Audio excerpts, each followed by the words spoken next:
प्रिय मित्रों, आज हम भक्ति के बारे में कुछ चर्चा करते हैं। रामकृष्ण के जीवन में एक उल्लेख है कि वो गंगा पार कर रहे थे दक्षिणेश्वर में, नाव में बैठे, और उनके भक्तजन भजन गा रहे थे।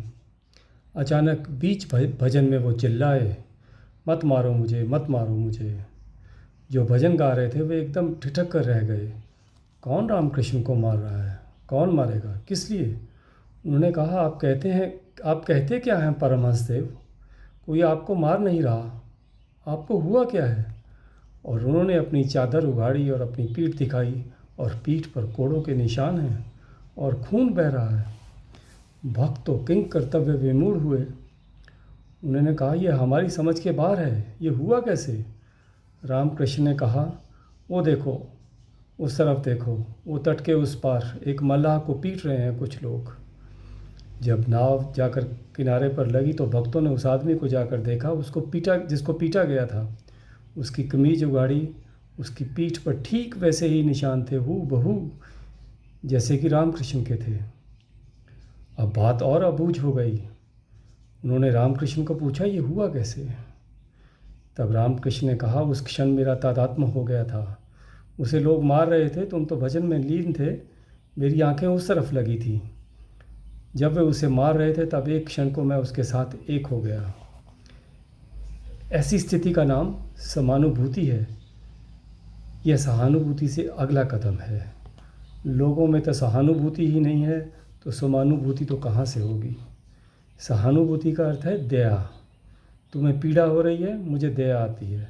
समानुभूति का अर्थ है तुम्हारी पीड़ा मेरी पीड़ा हो गई, उधर तुम रोते हो, इधर मैं रोता हूँ। वैज्ञानिक बहुत से प्रयोग कर रहे हैं इस संबंध में, और समानुभूति पर बड़ी खोज पिछले 20 वर्षों में हुई है, विशेषकर रूस में, खासकर माँ और उसके बच्चों के बीच। अभी परीक्षण पशुओं में चल रहा है। एक खरगोश को दूर पानी में ले जाकर, मील भर गहरे पानी में ले जाकर मारा गया, और उसकी माँ ऊपर घाट पर खेल रही है। जब उसे मारा गया तब खरगोश की माँ को जैसे बिजली के धक्के लगे। यंत्र लगाए गए थे जो परीक्षण कर रहे थे, धक्के लगे जैसे भीतर कोई गहरी चोट लगी हो। ठीक ऐसी घटना जुड़वे बच्चों में भी घटती है।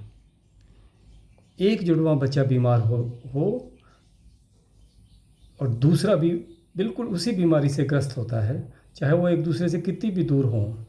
एक ही अंडे में दोनों बड़े हुए तो दोनों की धड़कन एक, लय एक, तो बीमारी भी एक ही पकड़ती है, चाहे वो हज़ारों मील का फासला हो।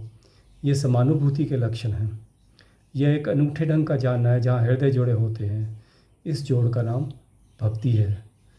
जिस दिन तुम्हारा हृदय विराट के साथ जुड़ जाएगा, जिस दिन सारे अस्तित्व के साथ तुम एकता में लयबद्ध हो जाते हो,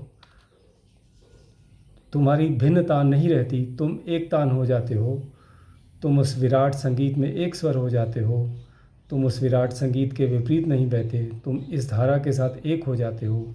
ये धारा जहाँ जाती है वहीं जाते हो।